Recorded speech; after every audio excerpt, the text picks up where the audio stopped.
Hello, welcome to the Joel Fleischman Happy Hour Podcast, episode 98. I am here with Jules Philippi.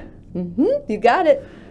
And she is going to do something crazy. She's going to hijack the podcast because she is actually a podcaster herself. Yes. Cheers, first of all. We've just started here at Drexel. January 30th. January 30th. Almost Welcome. A month, yeah. Almost a month. And your role? Yes, I'm Happy People Specialist in our Happy People Department, a.k.a. HR, Human Resources, supporting all the things, recruiting and onboarding and top workplace, anything and everything. Throw it at me. And a lot of paper. Heck yeah. So you're really supporting that Yes. first injury kind of paperwork, the things that we need to do. Yep. Legally, ethically, whatever you want to call it. 100%. Awesome. Welcome, Jules. Thank you. Thanks for having me. For sure. I guess it's yours. I'll shut up. Yeah. Well, I'll Thanks introduce for having me at this point. Yeah. I'll introduce myself a little bit, as I already mentioned. Podcaster, yes, is one thing about me, but I'm also a wife, a mom of two boys.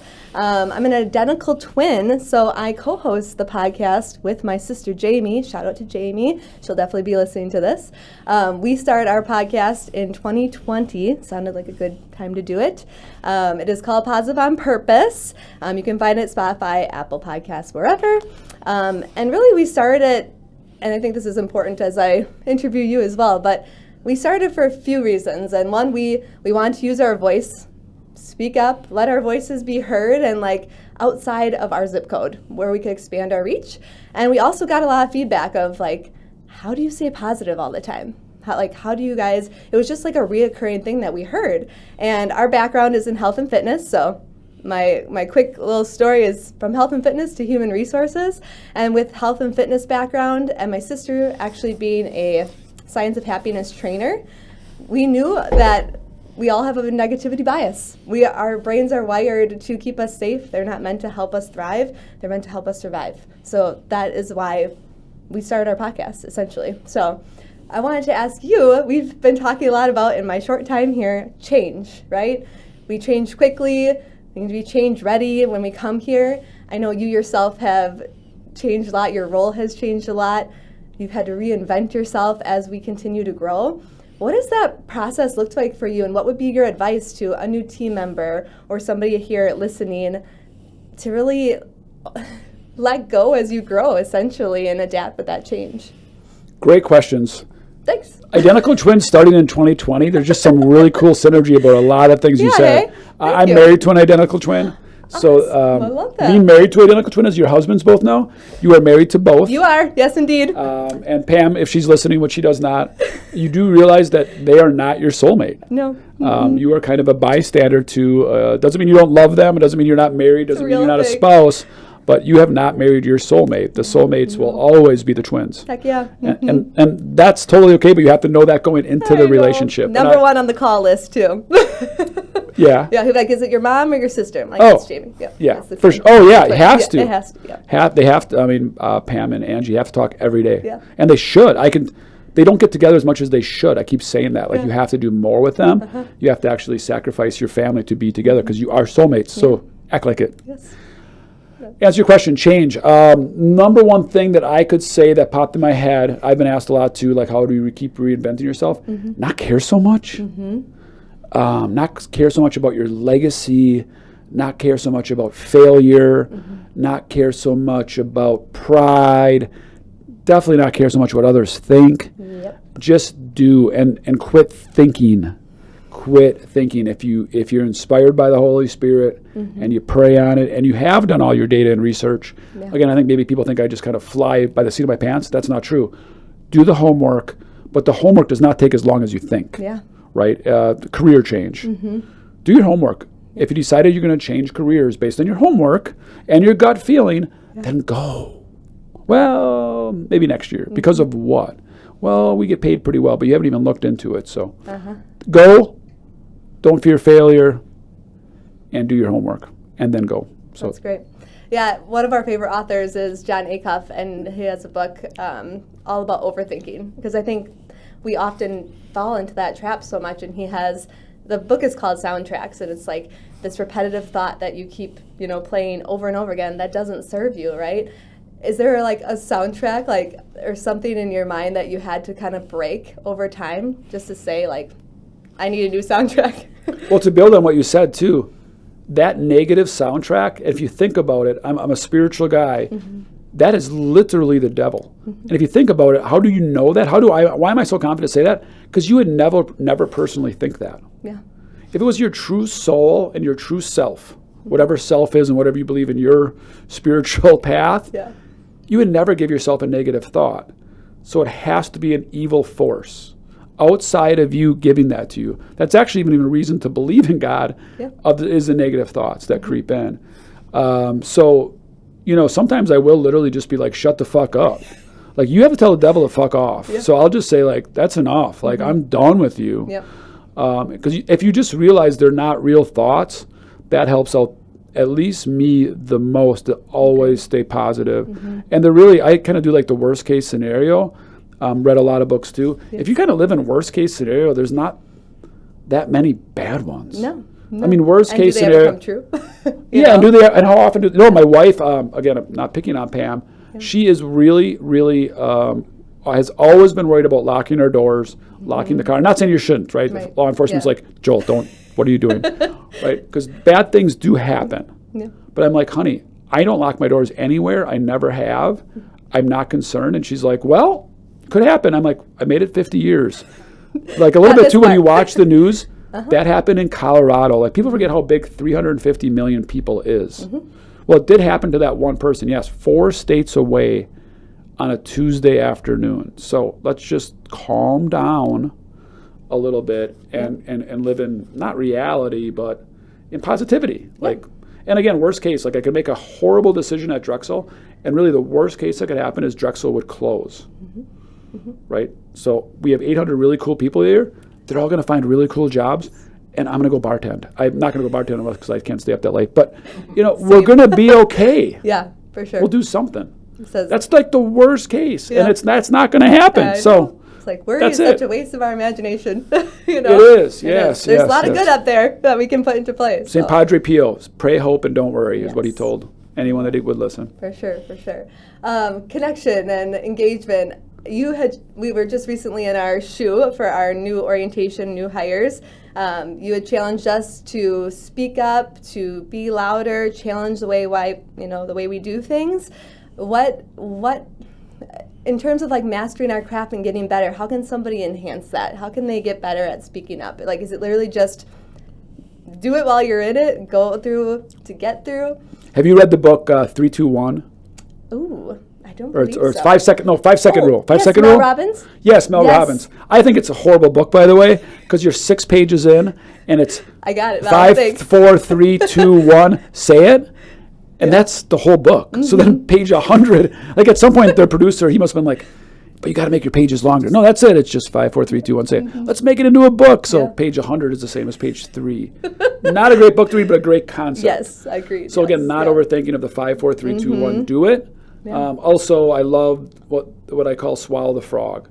If you had 24 hours to swallow a frog, or you were going to be put to death, when would you swallow the frog? Right away. Right away.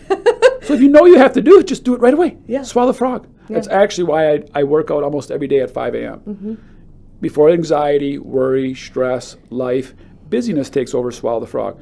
On Sundays, I get up around 4 to 4:30, and I just pray, meditate, drink coffee. My wife thinks I'm actually bonkers, pitch dark. I just kind of sit there. Do I scroll my phone a bit? Yeah, I am human. But like, if I don't do that now, I'm not going to do that 2 in the afternoon. Yeah. So win the morning, win the day. Win the morning, win the day. But same as speaking up. Yeah, exactly. When you're inspired by it, I think people don't realize too how uniquely gifted you are. God doesn't make mistakes. If you have an idea, it's a very good idea. Yeah. Go with God it. has never made a mistake, so go with it, right? Go with your And again, gut. what's the worst thing? We just did that. Yeah, They would exactly. say, Jules, that's really dumb. Here's why we don't do that. Yes. And you're like, well, at least I had an idea, right? Yeah. I mean, there's no downside. For sure. Exactly. Yeah. Love that. Speaking about development, what is on like your Mount Rushmore of books? Like, I'm so curious about this. I know we have our book club, like either like a book you would give away the most or like your Mount Rushmore. Like, what do you think are like 3 or 4 books that That's happened to come up before, right, Marcus? Has it? No, that's a great question, though. But my answer is not always the best. I always try to, where you are at in your life and what you need to hear is the best book you need to read. Yeah. That's Just get started on a book and see what I'll go from fiction to nonfiction to self-help to autobiographies all in the same month. Yeah. But what are you inspired to read at that moment, and then dive deep into that genre. I think diversity is the best. One book, The Meaning of Life, is a phenomenal book. Everyone should read. Mount Rushmore, stuff that should be taught. Yeah. Unbroken is unbelievable. I've not read that one. Those are two. And then, if you're a Bible person at all, Words on Fire is, it took 10 years for them to write the book on the Gospels. And I've tried to read the Bible many, many times. It's extremely confusing without the context. It's almost not inspiring, and it almost is frustrating. Read the Bible, and you're like, open it up, and you're like, I don't know what they're talking about. Ways I can digest it. So I think it's actually called Hearts on Fire. Again, I'm not always good at repeating books back. It took about 10 years to do it. Bishops and priests and really smart people, you read about 3 pages of gospel, and they give you about 5 pages of the context. And it's so amazing. Yeah. And then they did one on the Simple. Acts of the Apostles, and then they did one on the letters of the Apostles. So it's kind of fun. Like you have St. Paul in the Acts of the Corinthians, right, or the letter to the Corinthians. Who were the Corinthians? Where was Paul standing? Why did he say that? Why was he in prison? What's the backstory of that context? He's actually referencing something that every Jew would know of a Jewish law in the book of Esther in the Old Testament, right, or whatever that is, right? Yeah. And you're like, that's amazing, right? Or just understanding who Matthew was. Matthew was a tax collector, an extremely detailed, orientated guy because he was a tax collector. So his Gospels start with the lineage of Jesus Christ, which is like the first 4 pages of just rambles about all these people that Jesus was related to. Wow. But within the context of that, there are prostitutes in there. There are criminals. There are just really kind of like what the world would consider awful people. That's literally Jesus Christ's lineage. Also proves that there was a Jesus Christ, because all these people would have been documented in Roman's time as a tax collector. Just reading 3 pages of Matthew and reading names, you're like, I don't get the Bible, right? Or I'm supposed to be inspired by the Bible. I just read names for 3 pages. So those would be 3 that just jumped really quick. Awesome. My oldest son is in kindergarten, so now I'm getting all of his Bible stories at like that level. So I'm like, this is nice. I get a nice little review here and break it down. So. Yeah, I like it. Yeah, a little broken down. Yeah, exactly. Right? I've heard always have like one book for your head and one for your heart. Like that's wonderful. Helped me a little bit in choosing, but I truly believe that too. Just another thing that we were given as advice starting a podcast is stay close to your content. And so we've always just tried to stay close to what we're navigating in real time. So I think there's a lot of power in choosing books like that too. Very cool. Yeah. Curious, what are, we're still in the beginning of the year. I think there's a day, my sister and I did a podcast on this, the National Quitters Day in February. And, goals, personal, professional goal. What's one goal that you have for this year? Have you ever read the book? It sounds like you and I she sits like 10 feet away, and I don't know her that well. But I knew this was going to be an opportunity to get to know you. So this is wonderful. Have you read the book by Joshua Metcalf, Burn Your Goals? No. It's wonderful. And you are doing book club, right? I am doing book club. It is on there. Okay, perfect. It's interesting. He did not have anybody proofread it. Okay. So some people really haven't liked it because it is clunky and not very grammatically. Yes.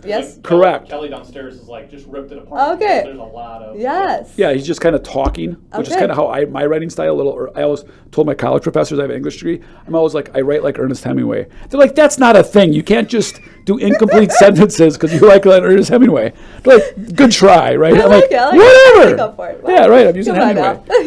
But that book kind of taught me, it's really, and we've heard it a million times, you've read that, the journey is the destination.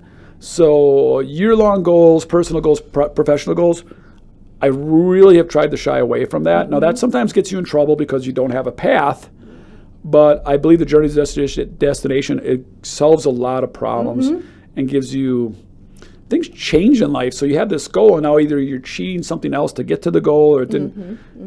The goal shifted and wandered, but you set this goal and you wrote it down. So I'm a competitive guy. I want to hit it. However, right now I'm on a fitness challenge personally. Probably happens to me every year, every 3 years. I usually am at about 15% body fat. And for whatever reason, once in a while, every 2-3 years, I'll slip, and in my brain, and I'll be like, oh, YOLO, I work out every day, I can eat whatever I want, I'm getting older, I deserve this, I'm kind of entitled, hell, I'm 20 times in better shape than any friend that I know my age, blah, blah, blah. So that creeped up on me, and I got an in-body percentage test count. You're health and fitness. So I got an in-body, well, you're talking your language, right? So 19.6%, 39 pounds of fat. I'm like, oh my gosh, I have not been this quote-unquote fat in 5 years. So signed up with a nutritionist. With my wife owns a gym, Try. Hi, Lauren Gonring. Never had a nutritionist before. Usually I do it on my own. Usually I do the Tim Ferriss 4-hour body mindset, very high protein. So she's got me back on protein, 200 grams a day, which is insane. That's 34. That's 34 eggs a day. I do. Like you're just like, I mean, to the point where it's exhausting. Like you're eating when you're to lose weight. So I actually lost 1.2% in 3 weeks. Lost 3 pounds of fat, gained 3 pounds of muscle. Was using the, hey, I'm 50, I can't gain muscle anymore excuse, apparently. So I would like to be kind of close to possible to 10% body fat by July 4th. Awesome. And to me, and again, I know women have the hormones. I say their diet path is like calculus. Men's is more like just straight arithmetic. It's pretty accurate, Calorie deficit, add protein, gain muscle, repeat. So if I can keep this path going for till about July 4th, I should be close to 10%. But as you know, 10% is really restrictive. You can like look at a pizza and gain 1 or 2%. So I hope to flatline around that 11 to 13%, which seems maintainable. That's awesome. Holy crap, that was a long way. That was a long path to say what was your goal. I have to ask too, what's your favorite workout then? What I do is, well, I like to cycle or spin, but I only do that once a week. I play basketball Wednesday mornings, which I like. I've really got into rucking. So I have just a bunch of books in a backpack. I don't do any formal rucking. Snap my backpack and hike.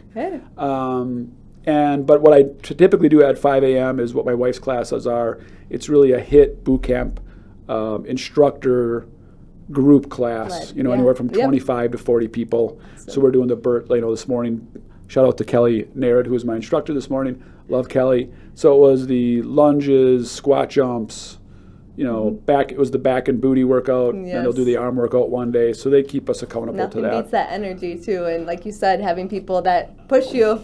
I am not a person that can work out in my basement. I tried that. I cannot do the Pilates. My brain spins. I'm like, that's good enough. Oh my gosh, I never started laundry. Maybe the coffee wasn't right. The dog's got to get let out. Oh my gosh, Sports Center's on. So I can never get the intensity up. I can only get the intensity up with competition or accountability people around me. So they do a nice job, and it's kind of brainless too, because you just do what they tell you. Tell me what to do. I said, hardest part is getting there. Decision fatigue. It is decision fatigue. It is. It just show up and work. As soon as I became a mom, I'm like, you just tell me what to do. I can write my own program, so just tell me what to do. I mean, we all can, right? Like even like non-experts can. But now, are you doing it right? Are you doing it consistent? So, and now I've tried to go much heavier weight than I was. I'm always concerned about injury at my age, and I'm very, very stiff. But right now I'm doing a lot of heavier weights to try to gain that muscle. Awesome. Thanks for sharing. She's good. Going back to goals, I'm just curious, in this day and age, I know like everybody has the attention span of a goldfish. How in the world do you stay focused? And even so, like with our competition, like how do we just stay in our lane? How do we do it better? That's kind of a loaded question. I always ask loaded questions to everybody, right? So that's a good. The question was how do you focus and maintain focus? I always have had a hard time with that. I do think though, if you really knew me, I just went through that with Blue Door. It's absolute. People think I'm kind of fly by night crazy, do crazy things. If you actually know me, 90% of my day is. The more I just crave fucking routine. I want to do the exact. So when I go to Blue Door, they're like the usual. Yes, I have the same thing for lunch. I added protein, so now I have the shooter, the strawberry shooter at about 9:15. They know I'm coming in. I keep my shoes in the same spot. My blue clothes are with my blue clothes. my jerseys are with my jerseys, my pants are with my pants. Like, I love Wednesday night's pizza night. Like, like I'm kind of goes back to decision fatigue. Yes, right? I mean, well, it is, and that helps me then have the freedoms and the gaps Yeah. to think and deep think, which thus makes me focused. So like Saturday morning, a big thing for me Amazing. is like to clean the pantry, like I geek up, but it just relaxes my brain to say that's decision fatigue, habits. Yes. I also put it this way, or things I've read about is like think how you tie your shoes, you don't think. Nope. What if, because it's a habit, what if every time you tie your shoes differently? That would stress you the hell out. Or every time you came home, you put your keys in a different spot. People fight me that at work, like, well, what does it matter if I do this or this? I'm like, think if you came home and you put your keys in a different spot, and the next day you're like, where's my keys? Yeah. But we do that in the workplace all the time. So if you look at my office, you already know my office. It is absolutely simple. Everything's in the same spot, and I do that at a habit because that helps me relax, to stay focused, but also stay creative. Yeah. Because if you don't have those gaps, you can't be creative either. No, no way. That's true. Like what you said with, like my parents have a key lock, and I don't even know the numbers anymore. I just know the pattern. Like it's just. But that allows your other part of the brain to be in a creative thinking mode Yeah. because you're just doing that. So if you can do more and more of those things, the more you can be creative. Also, I've learned to leave gaps, right? If I have a 3:15, I'll actually say I have a 3, the transition, Yes, right? yes. Transition out. Also, if things go overtime, which they tend to, now you're not chasing the rest of the day in a very stressful Yes, way. yeah. I know your question was about focus, but Yeah. all those things reduces your does. stress. Reducing stress allows you to focus. Yeah. Does that make Amen. sense? Yep. Gives you more focus time. Great. At Yeah. what point, though, I agree with all that what you said. At what point do you challenge yourself with, like, right, you grab your phone, you have all your apps lined up. Yeah. Do you challenge your brain to, like, move those around and, you know, and freshen it up a little bit, like you would move your living room around? At what point do you, because you got a brain like that too, right, where you're like, this needs to change because of this. Yeah. At what point does that go different from what you just said on how everything else is? Yeah, it's weird. Like, never if, like, quote unquote, my brain does not go like, today I should have my blue clothes with my, like where my Drexel clothes are, I would die that way. Like, that's just where they go. But I think your answer is like, when do you sense when something's broken? Yeah, you need to change. Or you want just new need to stuff? Refresh, right, Yeah. or whatever it is. Yeah, no, I mean, because I'm inspired, like, as you worked with me enough, Marcus, like every hour I've come up with some idea. That's more of an idea generation than like, let's change for the sake of change. Sure. Yeah. And then you have to go through this filtering process. Hey, is that just some quirky idea? Or is that the Holy Spirit? Or again, I don't want to do the Holy Spirit's guiding me on, you know, if we should have blue or black pens. But a lot of times when I'm inspired by the Holy Spirit, it's like a whisper, obviously, we all are. I actually pray for it to go away because I have too many ideas, right? So you want to make sure that idea is real before you go forward. Yeah. And then sometimes it is just, I don't know, middle-aged YOLO too, like, fuck it, I'm going to do that today. Yeah. So, Change it Yeah. up. I love that. yeah, I don't know. Yeah. Change, when do I change it up? It happens. I like to try new stuff, but kind of just- cautious before I make it into the habit. To me, maybe it goes back to also though your homework, right? Like you're not just changing on the fly because of changing. Like you've done some homework or have an idea of like, yeah, this Yeah. is not right. Yeah. I got more information here, and this is why we got to go with it. now. Correct, right? Or Yeah. even reading a book. Like Yes. I'm burned out from this genre, and I love. Somebody taught me that read 50 pages of the book. Give it an honest 50 pages. But after that, why go through 400 pages? Because it's going to take you 2 months, and now you haven't really read for 2 months and got nothing out of it. So Yeah. that is kind of like That back is to the good. homework. Like, I'll try a new genre, but 50 pages in, I'm like, it's not me. That's not, at least right now. I went back to books, absolutely loved it 2 years later. Like, Yeah. oh my gosh, I love this book, Yeah. which is crazy. There's definitely some I like to repeat for sure. There's definitely power in that too. There is, yeah. For sure. On another topic I thought we could touch on was hospitality. That's a big focus for us here. What is the best service you've ever had experienced? Oh, that's a great question. My bucket list is super bizarre, and I don't have goals, but a bucket list Yeah. is to go to a true 5-star restaurant. True 5-star, $300 a plate, Yes. New York City. Uh-huh. They're chasing that Madison Square 5-star. Park. Yes, Yeah. Madison Square Park, absolutely. Wait 6 months for the reservation. So I have never gotten service like that. Oh boy, now that I had a little bit to think about it, probably not what you think. One place for sure that just jumps out was all-inclusive at the Dominican Republic. I felt like as my fork was dropping, they were already grabbing it. Whoa. That's what I felt like, yeah. and that was the whole week But when I yeah. was there. But they do it with us, and it must be their culture of their country, because a lot of those people live in Haiti very poorly, and I didn't feel like they were beat down to like serve the white man. They just had this huge smile. Like a lot of vacation Caribbean countries understand hospitality, because they live on hospitality. Yeah, they do. The Jamaican culture, like we thrive for generations to be hospitality. So that's probably one of them for sure. Yeah. I still love, the local bartender, Cindy at Leroy's. Okay. It's one of the largest dive bars you would ever enter. Love you, Cindy, and you know it is. She will remember what I drank a year ago. Tony Cable in Poplar Inn or Orville now, and the Norbert in West Bend, same way. You come in once a year, they will know what you had. Cindy knows my kids' names. She'll ask about them. She'll drop what she's doing from one table to the next to serve you.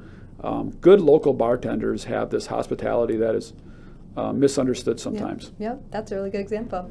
One of my favorite jobs was being a barista, and just, the names, the drinks, the connection, the conversations, all of that. I learned so much from doing that. So yeah, I do think if any children you have, if they're willing to do it, should work in a service industry because they learn so much. They will never be mean to a barista again. Yes. They'll take care of them. They'll tip well, but they'll also learn how to work on the fly. Yes. Smile at customers when they don't feel like it. I always call it, hey, it's Disney World. No one cares that your boyfriend broke up with you.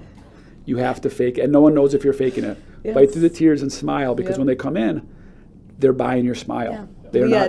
They're not buying your pain. Yeah, that's so true. We had a saying at the athletic club I worked at too: the condition of your face is not an option. Just. And nobody really cares, right? When I'm a barista, I don't really care you had a bad day. I'm sorry. Yep. I need to get a coffee. For sure. Right. For sure. Awesome. I guess one more question I have would be, and I know you're a guy. I know, you read, and this is our culture, positive culture. But how do you stay positive on a bad or challenging day? What is it for you?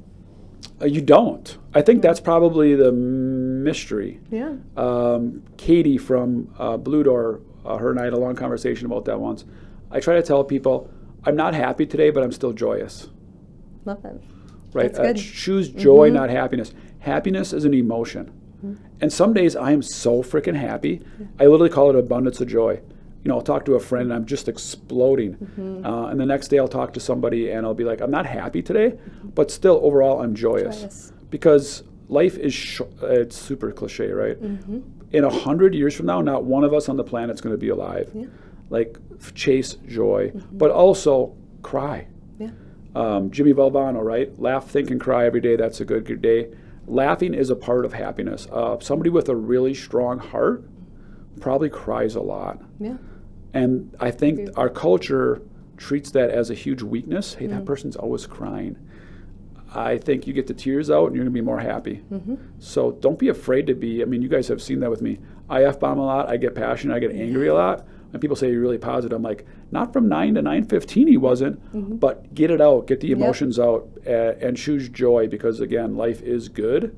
You just may not see God's path right now, but he is taking you somewhere that someday when you die, you'll be like, oh, that is why I went through that bullshit. I had no idea. Or even in this lifetime, quite often we always see that. I feel like that's an expression we see in sports so often too. The game's not going your way, but you're so passionate about this sport, and it just comes out at those moments, Yeah, and how can you be happy when you lose? No, you're not. No. But can you still be joyous that you were in the state finals or on the worst team, but you were the best player on the best, or the worst player on the best team? You can still be joyous with that. Doesn't mean you liked it. So I think that's kind of where that toxic positivity comes, or face positivity. That's not fake. I'm still happy. I'm just not joyous right this moment. That's great. Billboard question. Have you answered that one on your own podcast? I haven't. I was wondering if you're going to sneak that in. What's on that billboard? You know what? Mantras change all the time, right? Oh, man. Right this moment, I wish I could have prepared. Because I've had, they come in and come out. What would I put on a billboard right this moment? It's funny, there is a billboard in Campbellsport, if you've seen it, with the on the training center. Right above there, do you know what it says above it? I don't. It says, "Pray, hope, don't worry, St. Padre Pio." That is actually legally our sign that we allow the village to put their logo on it and their clock and all that stuff. So that is my personal billboard, and pray, hope, don't worry, St. Padre Pio. If you like to read and you want to read about spirituality, St. Padre Pio lived in World War II, but he's a real saint, real guy, lived in Italy. and did an unbelievable amount of miracles that were documented in World War II. Again, this isn't middle-aged time or mysticism. Great guy, and he really said, pray, hope, don't worry. And if you pray, hope, don't worry, you will be happy. You will be joyous. Yep. So I think we just lack a lot of times. We don't pray enough, we don't hope enough, and we worry way too much. So I'll do that one. That's probably a weak one. I probably could have went deeper on something else, but that's the one I'm running with. I like it. Amen. Let's finish there. All right, Thank you cool. for having me. Awesome. 98 out.